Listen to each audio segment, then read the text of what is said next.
you know.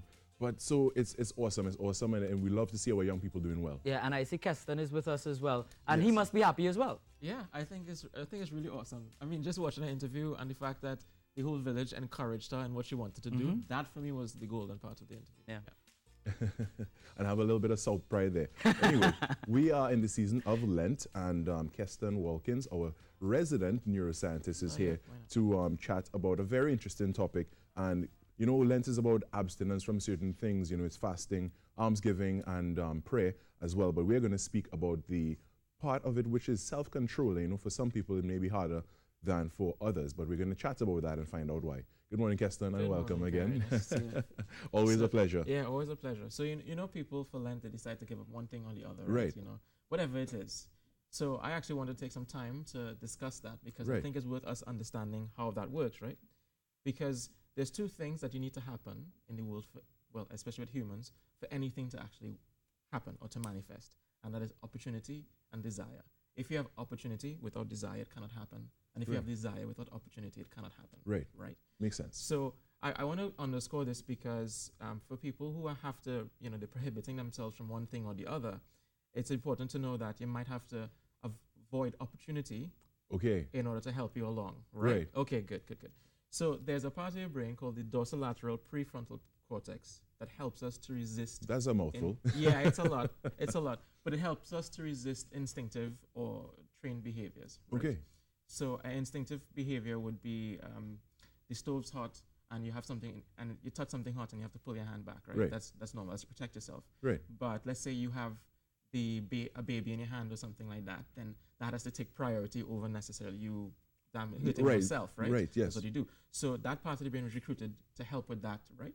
So when we have to abstain from doing certain things, that part of the brain is kind of activated to help us to resist All right. the challenge that That we is have, very right? interesting. So yes, I think it is because it means that our brains play a part in keeping us sober. It could be people who are trying to prohibit themselves from drugs or substance abuse, right? It doesn't Right. have to just remain connected to Lent, but Yeah. it is connected to Lent in this case, right?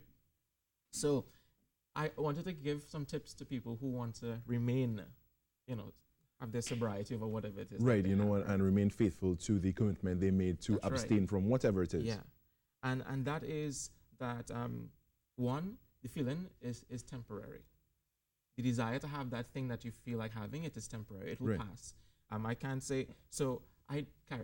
When 11:30 comes or 12 o'clock comes, you feel hungrier, right?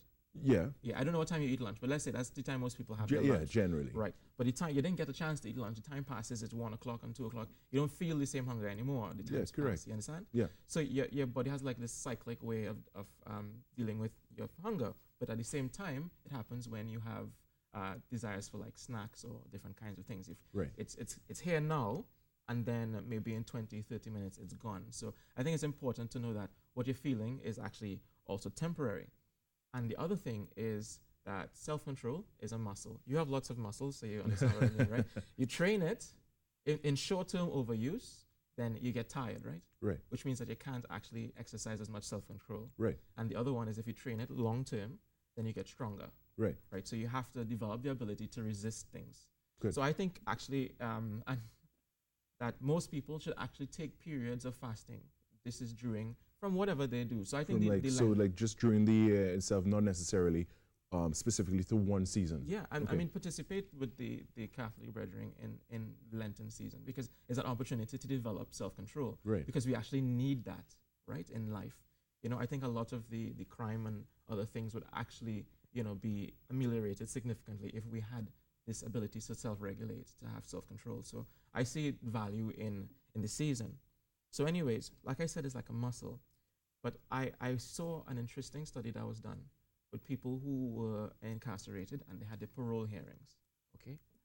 So they had the parole hearings, they had to go before the courts or whoever it is that handles that.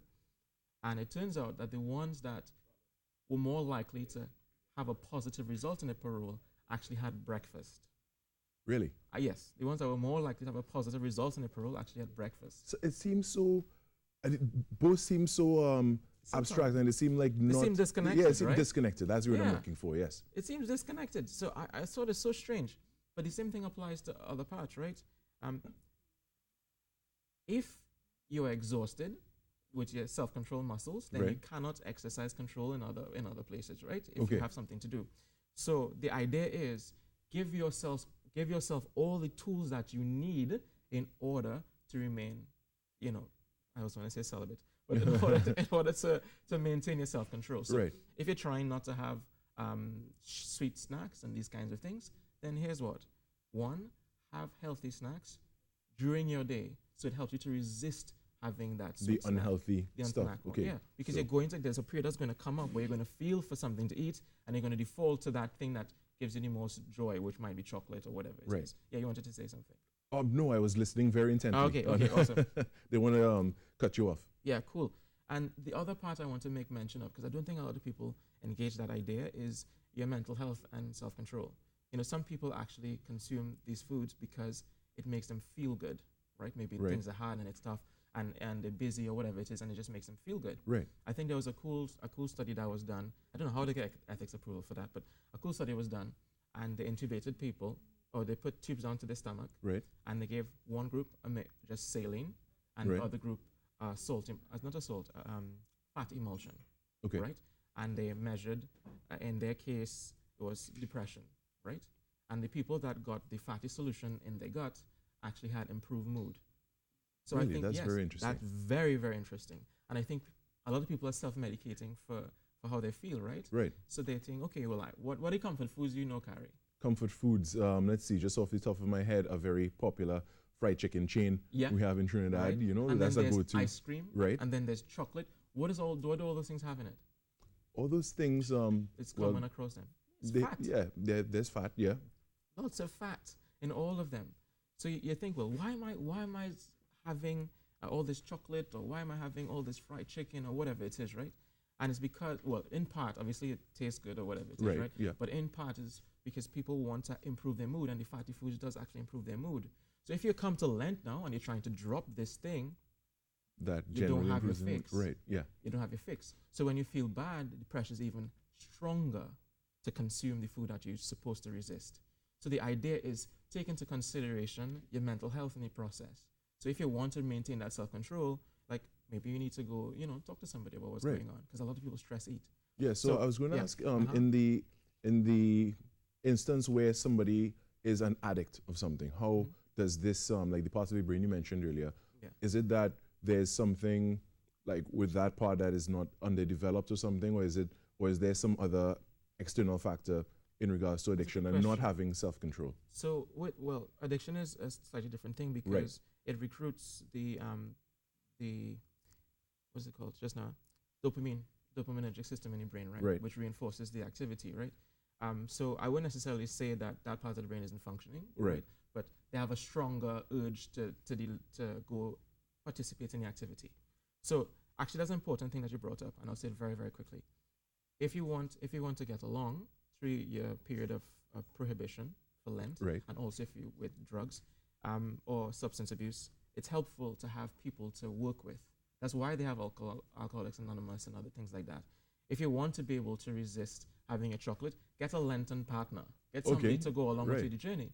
Because they realize that people, and you're into fitness, people that exercise with other people are more compliant, Right. right? As in they carry on doing the exercise activity for much longer. People that save money with other people actually save as much as 3 times the amount of money. Really? Yes. 3 times? Yes, as much as 3 times. So the idea is that community is very, very important and beneficial for us to have this, to carry on through prohibition or resisting substance abuse, things like that.